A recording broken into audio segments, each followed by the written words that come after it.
how to make and create a business flyer on Canva PC. Hello guys, so in today's video I'm going to show you how to make a business flyer on Canva in less than 1 minute. So all what you have to do is simple. Go to canva.com, log into your account.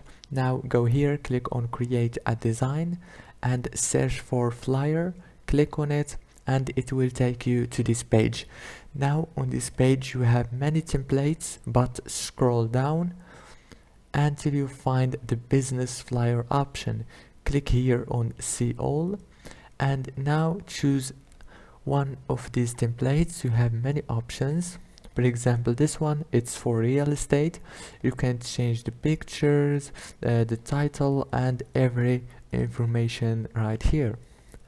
After you finish, go here and click download. If this video was helpful, please don't forget to like and subscribe, and thank you so much for watching this video until the end. See you later. Thank you.